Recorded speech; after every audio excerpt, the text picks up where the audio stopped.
Welcome to the Dangerous Man Podcast, where we talk about how to become a better man, take responsibility for our mission, create value for others, and the many failures and lessons we've learned along the way. Stay dangerous.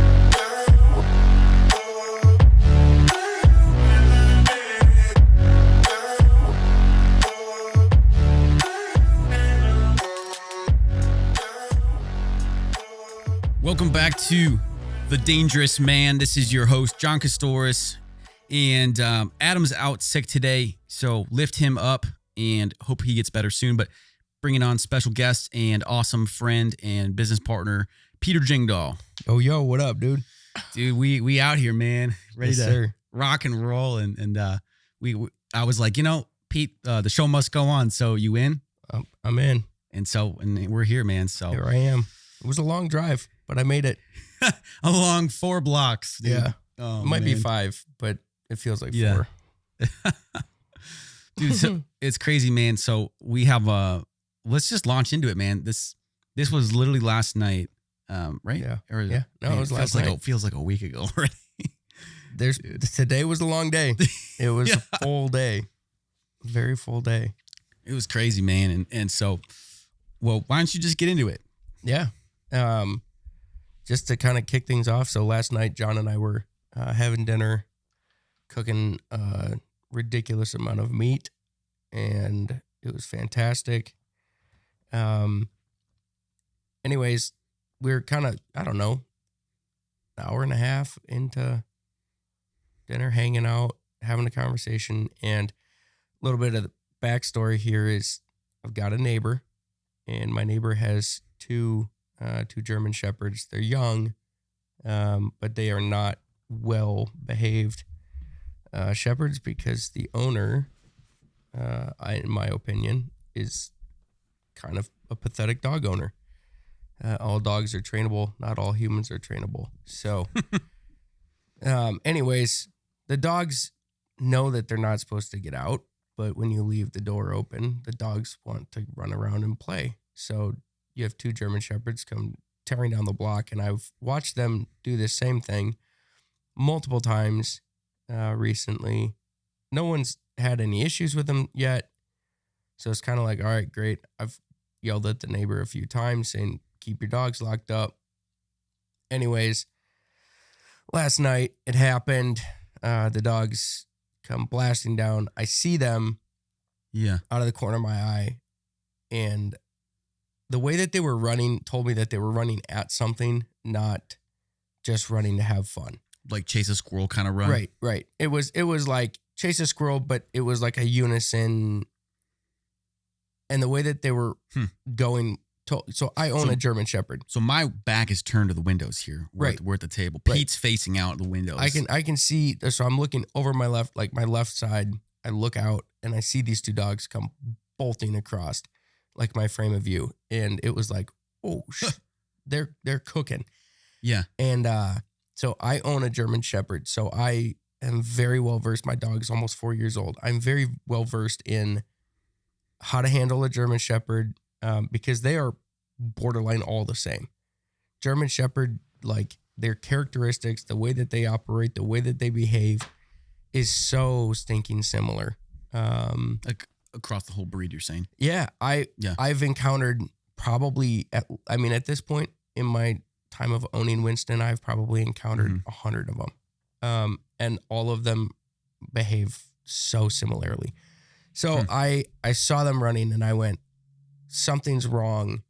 I stood up, I looked out the window, and I saw that they were beelining towards a woman, probably mid-50s lady walking her 2 dogs. And she has like a tiny little, what looks like a golden doodle. It has like the fur or the hair of a golden doodle, but it's about 5 pounds. Like it's a puntable.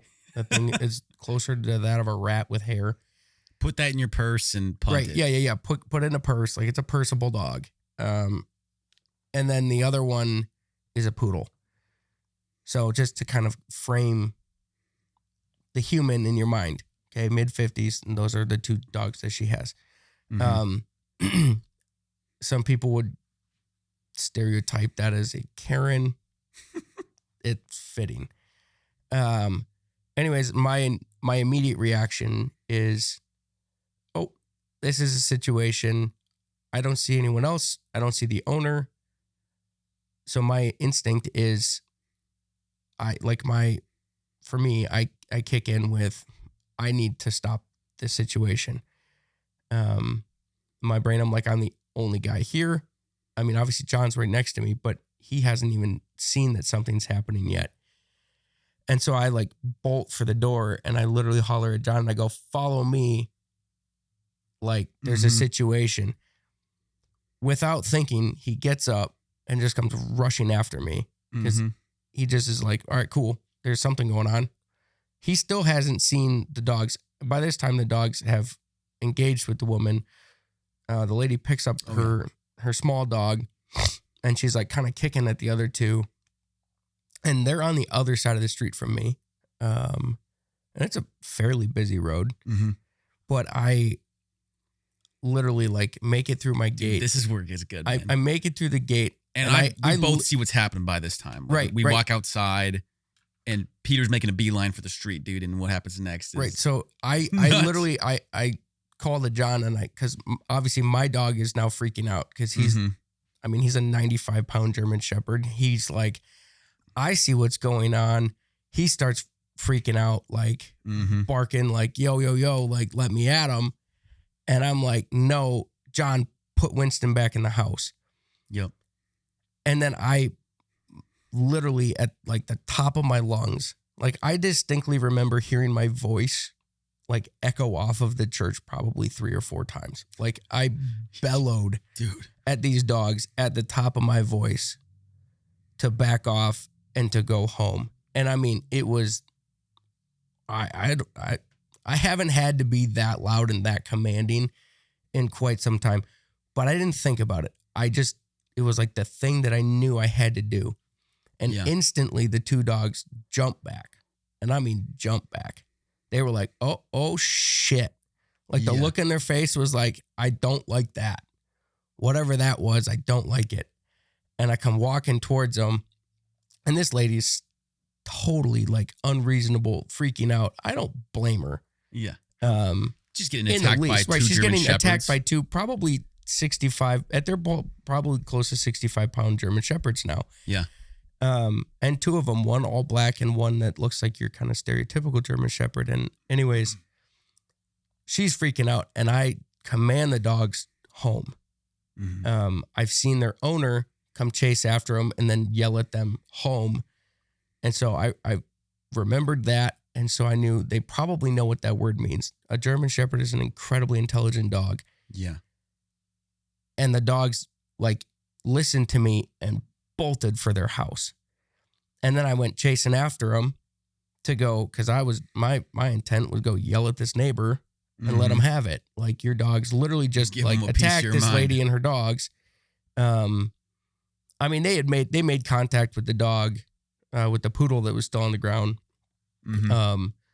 So they had both run in and smacked into that dog real fast. But as soon as I hollered at them, they were like, oh boy. So I'm up there at the house, banging on the door, and the dogs ran in the garage and then first they went up around the block. They didn't stop at their house. They just kept going. So I'm banging on the door, trying to get someone's attention. Clearly there's cars home. And then some little kid comes and sticks his head in the window. And like, I see this kid and I'm like motioning to the kid, like, get your parents, get whoever's in charge. I'm like, get somebody. And this kid's looking at me like I'm an idiot. Like he's like maybe 6.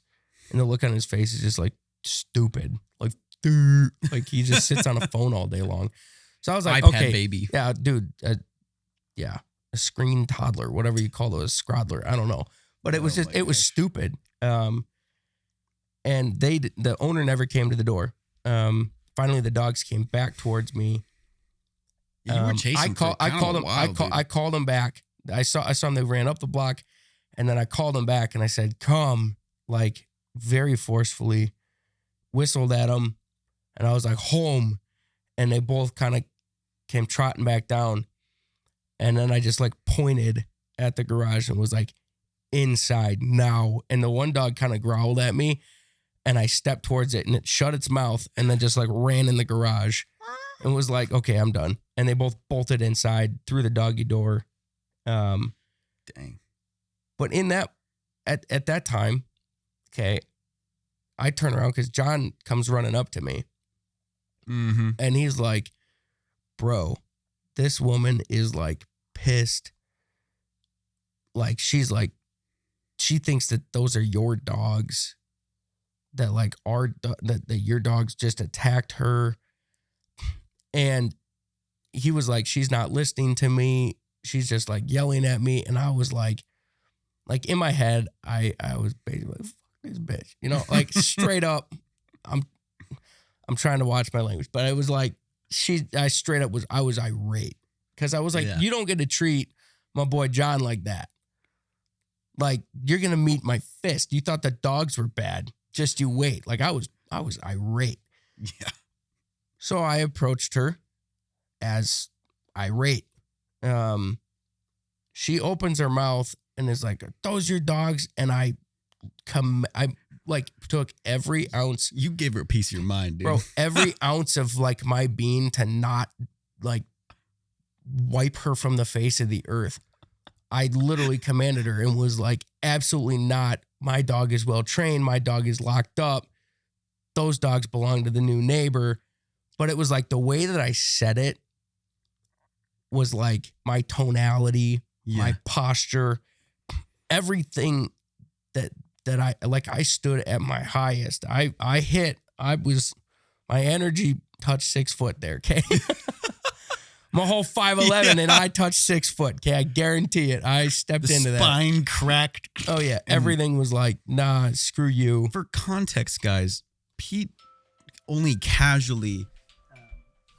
Oh, apparently the sun is set. That is great to know. Thank you, iPhone.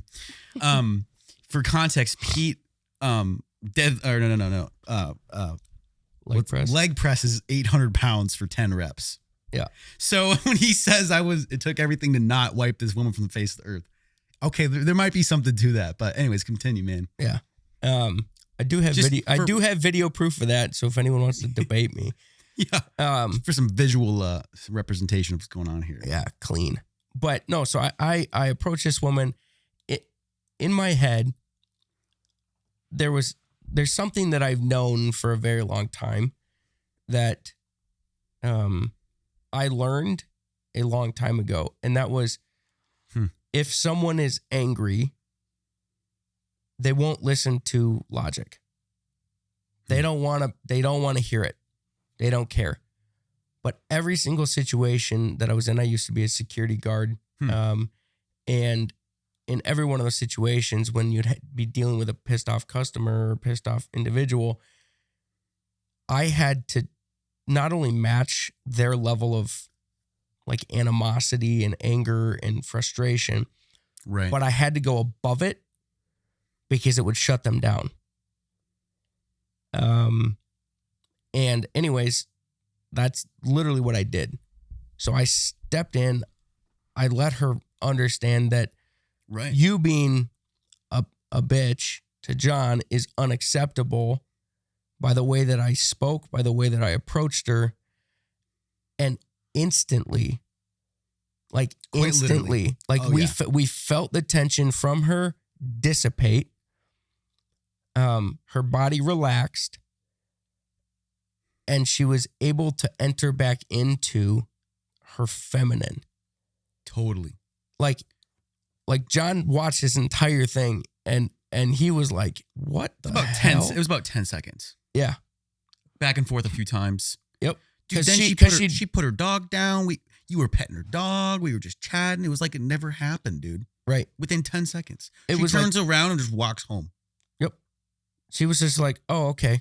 They weren't your dogs. You're not the person I need to be angry at. You're the guy who just solved the problem. Okay, thank you. Have a good night, and walks away. Mm-hmm. But it was, so basically what I kind of witnessed with her was she went into her masculine because the masculine is the protector. She's getting attacked by 2 German Shepherds. She wants to protect. So she's like, oh, gets just furious, but it's out of fear. So it was a fear-based, like masculine energy. And in doing so, it was chaotic. She's kicking at dogs. She's like, picks her dog up. She's screaming. She can't figure out what she's trying to do other than try and keep her dogs alive. And so I don't blame her for having that fear response. That makes complete sense to me.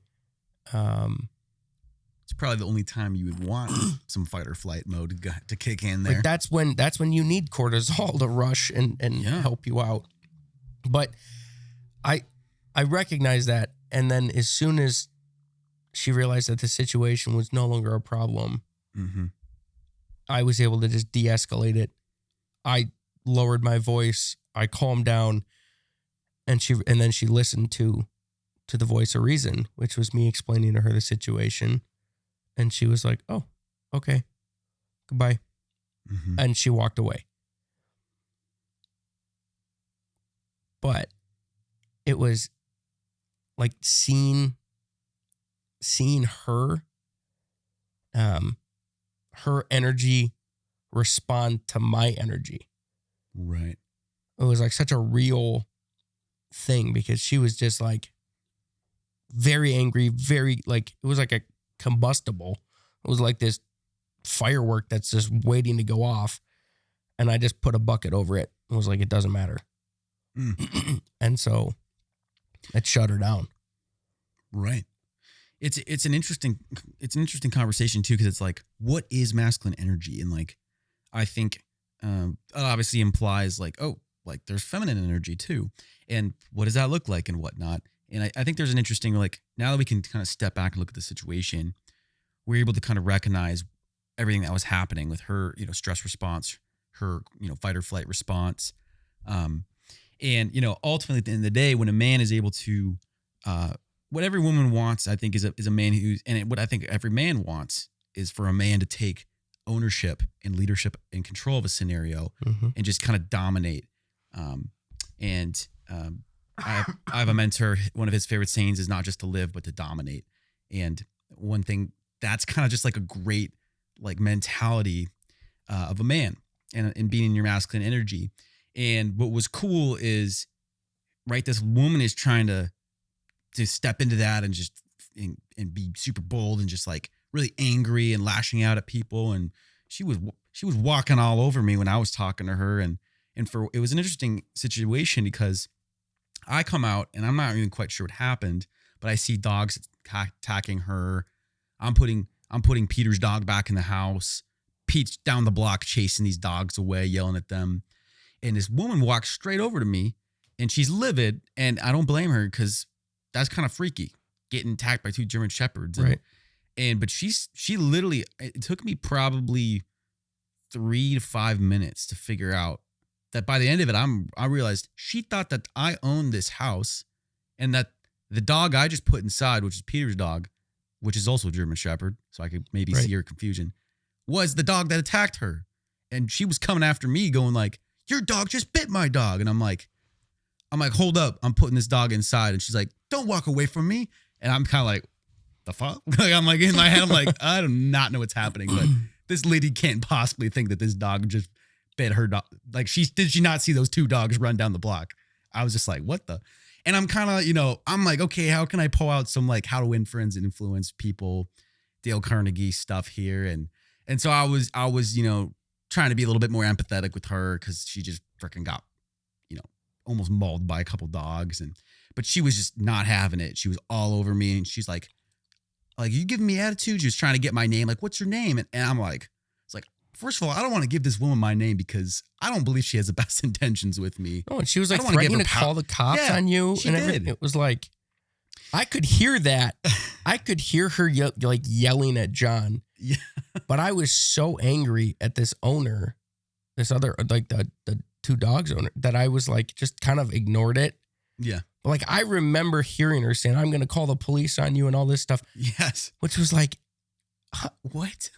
Did you not see us come around out of the house and help you? Save you? Yeah. Like, legit, bro. Golly, man.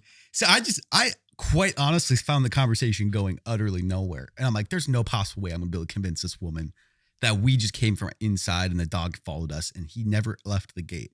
She's like, just quite literally was incapable of seeing that. So I literally just started walking away and go after Peter. And she's getting all mad. And I'm kind of a little bit flustered, to be honest. I'm like, oh, usually like, because I used to be a valet manager and I ran into all kinds of crazy people. And usually I was the one that could walk in and de-escalate it. So I'm like, what's going on here?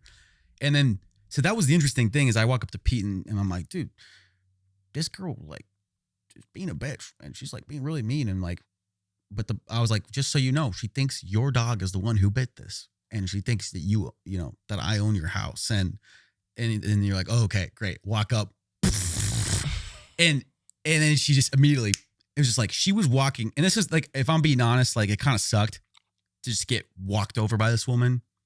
Cause I mean, I don't see myself as a quiet, sheepish guy, but in that scenario, I feel like I just reverted to this old me and kind of was like, I don't know what's going on. And like, I don't know how to respond because I don't even know what's happening. Eventually I figured out that she literally thought that it was a weird situation that I was piecing together as I was going. But looking back, I was like, wow, like I never want to feel that feeling again of not being able to be the guy that handles something or, falsely being accused and me just kind of sheeping down and being like, I'm just going to walk away because apparently it's not working. And so it was an interesting conversation, Pete, what I were having last night that we kind of want to bring up here of like, for me, this was a really great lesson of what is masculine energy and how does masculine energy respond to danger, and like how did Peter step into his masculine energy and lead her and lead me and give commands and be able to take control of the situation in a really great way, by the way. It was badass, man. Just got to say respect. And how can us as men learn from this and be able to walk, because I'm inspired to want to move more into that. If anything, I was like, man, I kind of feel like shit after that, but like, I never want to be that again. I want to move into like what I am called to be, which is a strong man, a strong leader, and be able to, in the face of, because I know there's been scenarios that I've been able to take control in other ways, but in that way, it was like, what was going on and maybe snap into that old programming. And I just think that's an interesting conversation to get into here. Yeah. Yeah. Because I know a lot of guys are probably gonna be able to relate to that. Yeah, absolutely. I think a lot of guys would want to have the response that I did. Yeah. To assess a situation, to make a decision, to step into the masculine role, to take command, and to not care what the outcome was going to be for myself. I don't know that woman. I've never seen her before, but on my block, there's probably between 400 and 600 people that walk their dogs by there every single day. Okay. It's a pretty well-trafficked area. For real. Like that's not a joke. That's not an understatement. People walk by all hours of every hour of the day, every single day. And I know probably 25 of those people fairly well that walk their dogs by there. They'll literally bring their dogs into my yard. And if Winston's outside and they let them play together, that's a common thing. And I've made those people aware, like, you are absolutely welcome. If you want to take less of a walk and you want to just play some fetch with Winston and your dog, be my guest. Like, they play together. They're really good. Winston is absolutely friendly. Yeah. So that's just a little bit of the backstory. But the way that I saw the situation play out was, I don't care what happens to me. Like, my belief was that I'm going to be just fine. That if the dogs turn their aggression towards me, I'm not worried. Right. Now, most people would say, well, how are you not worried? One of the things would be, I've trained a German Shepherd. My dog has at least 30 pounds on theirs. At least. And you could say, well, there's 2 of them. Yeah, well, I've manhandled dogs in the past. Not in like a mean, abusive way, but I was walking Winston, had a dog break off of its owner's leash, bolted across the road to attack him when he was literally like a 15-pound dog, puppy. And I picked the dog up by the neck before it could get to him after pile driving it into the ground, stared at it, and it was maybe a 65-pound mutt. And I bellowed at that thing so loud that it ran back to its owner, literally like borderline peeing itself with its tail between its legs. And the owner didn't do anything. Like that owner legit just stood there in shock. Wow. So to me, I've got these dogs. I don't care what's going to happen to me. Yeah. Like the masculine portion of me was like, just all of me, just so we're clear.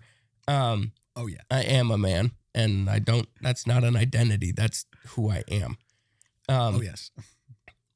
So I see the situation. I recognize what's happening. And I wasn't afraid to put myself in harm's way. I just, okay, this is the next step. Like, this is the thing that has to happen. I actually felt zero fear. I had zero fear. Because in my mind, if the dogs turn their energy, turn their anger, aggression, whatever it was, towards me, my belief in that moment was that I would be able to take both of them on, shut them both down, and not get a scratch in the process. That's my belief. I still hold that belief. Hell yeah. I am 100% confident that they would not have even hurt me. So do you feel that masculine response is a mindset? Like, or is masculine energy a mindset? Or how would you define that? My belief, yeah. I think it's a mindset, but it's also a skill set. I think that you can learn how to react. I think you can learn how to embrace hardship. I think you can learn how to step into hard things. Yeah. And how to basically conquer the portion of your head that you experienced. Right. Which was like, oh my gosh, I don't even understand why this woman's yelling at me. Like, clearly she's not listening to logic and to reason, which was what any rational human being would lead with. Yeah. But for me, it was over a year ago, I had some health scares with like super bad anxiety and panic attacks that literally put me in the hospital. But after I figured out what it was, I knew who the enemy was. And it wasn't a panic attack. A panic attack isn't the enemy. The enemy is my brain and my response system. And the way that I was allowing the fear to control me. Wow. And so I recognized, what are the things that people do to learn to begin to combat that? And one of the first things that I discovered was cold plunges. And that's literally when I decided, come on. All right, I'm getting a cold plunge. Because I'm going to insert myself into a position knowingly every single day and put myself through this hard thing to begin to train myself that I can't be beaten. That, okay, when I started doing it, there's the hey, you just need to have a shiver response. And then if, kind of gradually go down from there. I'm kind of like getting scientific with it, if you will. Right. Yeah. But it's the water has to come up over the back of the neck. Because that's where your nerve center is, which is what is controlling the fight or flight, like the most. And anyways, I was like, I went balls to the wall. I started at 45 degrees and just started working my way down. So for a little context here, like, I mean, I think most people have an idea of like an ice bath or some sort of cold. Like, I think cold plunge is a pretty common idea today. But like, what is kind of like the bare minimum for health benefits and whatnot? And it does sound like you're kind of making a distinction here too on your use of it. I'd love to kind of hear you kind of, you don't have to go super to detail, but maybe give a little idea like, what's the norm and what are you kind of going for? Yeah. So the norm is, it helps basically defend yourself against, stress, understand, it like helps your body regulate stress, stress hormones. Yeah. And And then it has a lot of other things that it can do for you in the cardiovascular system and things of that nature. Personally, I don't care about any of those other benefits. It's not that I shouldn't care. Sure. It's that it had a purpose, and the purpose was to be able to train my brain that I'm in charge. Like to train my body and tell my body that when you feel stress, when you feel fear, that's okay. Yeah. You're going to be just fine. And to be able to step into the hard thing. I would submerge myself for 7 to 11 minutes. Like, just have a swimsuit on or your skivvies and climb into this tub that's just filled with ice water and sit in that thing. And when it starts to feel like, oh, I'm starting to get the hang of it, I would move my arms around. I'd move my legs around. I'd churn it so that the water's moving again. Because if you sit still enough, it stops hurting. You don't feel it. But if you make the water start to move again, it's fresh water. It's a new cold. Yeah. It's a total new cold. And it was, nope, I don't care. Make this hurt more. Teach my brain that I'm in control. Right. And that's what I've been doing. Wow. Because I ain't no bitch. Like I recognized it. I saw the hard thing, and now I do the hard thing because I was like, I will not be controlled by this. Yeah. It will not hold that power over me. One of the poems that really launched this movement, the Dangerous Man movement for Pete and I and Adam and Jimmy and Dan and the rest of our Dangerous Men's Club is here based out of St. Paul, Minnesota. Really what spawned a lot of this was, amongst many things, this book called Hard Times Create Strong Men, right? And we've talked about this many times on the show, but once again, hard times create strong men. Strong men create good times. Good times create weak men. Weak men create hard times. And once again, the cycle repeats. And it's about an 80-year cycle from flip side to flip side, good, hard times. Mm-hmm. And what we find ourselves in a modern society with technology that we see so much comfort, right? Yeah. And how you can, if you want, you can never face any problems because you can just drink and masturbate yourself into whatever state of mind and body response you want. Literal oblivion. Yeah. We live in a virtual reality state where you could freaking just shut yourself in and whatever bliss you want. Right. And you can literally, you don't even have to go out for grocery shopping for anything. Mm-hmm. You can just order it all to you. Exactly. Like there's absolutely no reason that you would have to leave your house. You can work from home. You can everything from home. Dude, next year we're going to be like freaking Wall-E, man. In our little chairs with every, Yeah. Floating wheelchair things. We already see our obesity rising at insane rates in America.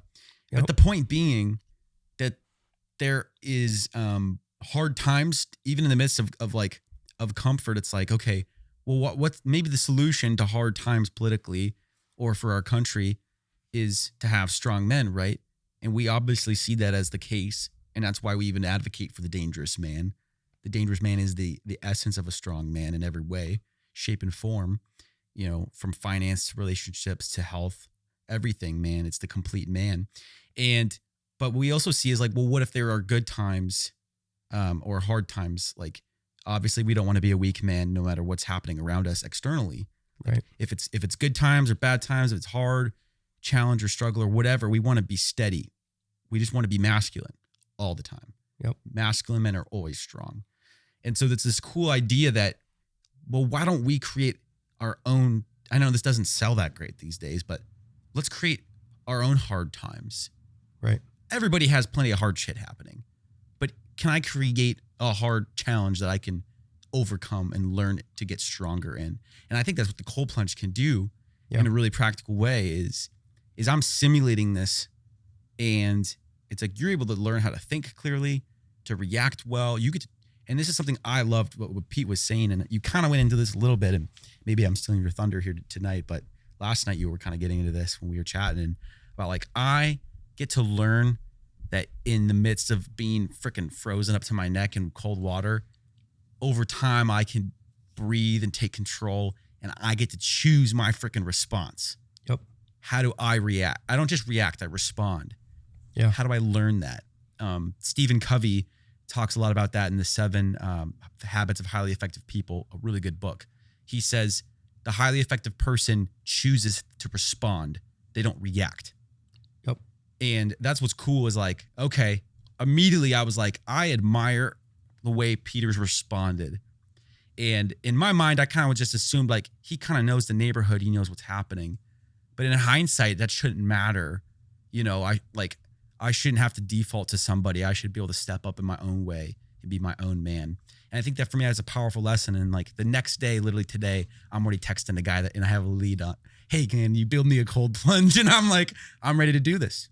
I'm an all in, you know, I think this is the cool thing is like, regardless of what mistakes any guy may have, and this would be my encouragement to listeners, like if you recognize weakness in yourself, if you get walked over all the time, if you don't feel like you have a voice and you can speak up, like that happens to a lot of guys in a lot of situations. And our desire in this show would be that we could help model that, our own journey on how we want to overcome that and share those lessons with you guys.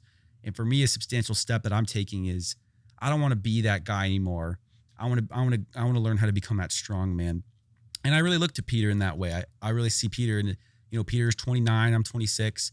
He's walked this journey a little longer than me. And it's important to surround ourselves with guys that we respect the hell out of, but also are, you know, really, you're not waiting for anyone to pave the way for them. They're doing it themselves and blazing their own trail. Yeah. And I think that's the asset Peter brings to this community and to this tribe of men. And that's what you get when you join the Dangerous Men's Club. You get a bunch of guys that are making no excuses and they're going after their greatness. And so, you know, what does that look like for you as a listener? Like, you know, do you want to learn how to lead in your masculine? Oh, John, what's the feminine energy? What's the masculine energy? Like, what does that look like? That's something that Adam and I said in an episode or 2 ago, that we're kind of cracking into this theme of what is masculine energy? How can we contrast it with feminine energy? We really want to go on a journey here and explore this. And I think this is another amazing story of like, you know, this came up and, you know, we're just sharing our journey here. And that's the beauty. That's the beauty of this life. And, so yeah, man, that's a few thoughts I have, but I love it. I'm in the same, I'm still learning. I've obviously been on this journey a bit longer than you have. Mm-hmm. Not just in being a couple years older, but I, you know, even that book, the Hard Times book, like I read that a year before I even told Dan about it. And then he read it and then he brought it to you and Adam, and like that kind of kicked off your guys' journey. But I mean, I was already in it in this weird way, but just being able to see where you are, to see how much you've grown. Yeah. And every instance, like I want the listeners to understand this. Every single time that John sees something that he doesn't like about himself, that he says, oh, that's actually bad programming. Yeah. He literally leans into, how can I fix this? How can I grow? How can I get better? Because he recognizes, oh, that's not me being that guy that I want to be. Mm-hmm. But it doesn't stop him. It doesn't make him go, oh my gosh, I can't do it. Right. Like, oh, this is just another situation where I'm not perfect.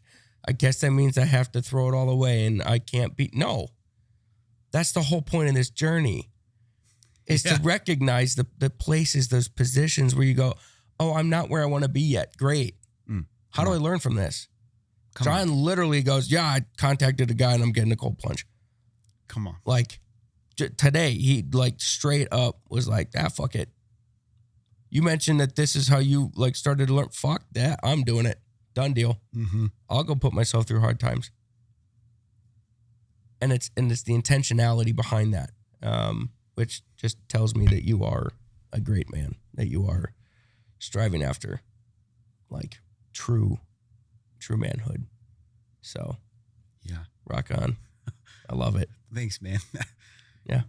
That was kind words, man, but I really appreciate it. And you know, I just want to respond to that in this way of, like the challenges that arise in our life aren't meant to define who we are. And I don't mean, and I mean like, let me explain that. Like if you run into a challenging situation, that doesn't mean that you suck, but it does reveal the next step of the journey. Yep. And I think where it's easy to, and this is where in the past me years ago would have ran into that and gone into a negative spiral loop down into the shithole of I'm a loser and I suck. And that's not me anymore. But Amen. It was at some point. And I know there's guys listening right now that is your reality. Like there were days and there were weeks and months, 6-8 month chunks where I couldn't get out of bed because of those types of loops. And to see that now my response could be one of belief and one of, oh, I see what's possible for me now. And I can't wait to take that, to receive that, to grow into that. It's a process, but to me, I learned this from Ben Ashelman. He's a dangerous man. Been on our show and a good friend. Shout out, man, if you're listening, I know you are. One thing that he likes to say a lot is the process is everything. And we're students of this journey. And to me, something I've learned from Tony Robbins, a really awesome mentor of late, has been just to get your hands on everything you can do to learn. And because, yeah, man, I don't know. There's just something to that, but it all comes down to, am I going to choose? Because it really is a choice is what I'm getting at. This is everything I'm getting at is your response is a choice. Yep. Do I choose to be a victim and to go, woe is me? Or do I choose to realize that, what God, source, love, universe, whatever, for me, it's God for whatever it is, I get it. I respect it. But that this is an opportunity to be shown where this is the next part of you that gets to grow and become something different. And that's why Pete and I said last night, man, this is the first day of my life. Yeah. Welcome to day one. Welcome to day one. Welcome to day one. I still don't know when day 2 is, but boy, I can't wait to get there. Yeah. It's the first day of the rest of my life. Yeah. I really do believe that. Yeah. Well, to be continued, guys. And you go out there and be awesome. Stay dangerous and claim your greatness. Hell yeah, man. We'll see you in the next one. Peace. Share the show if you want to help other men embrace danger and become truly great. You've been listening to The Dangerous Man. Join us next time. Until then, claim your greatness and stay dangerous.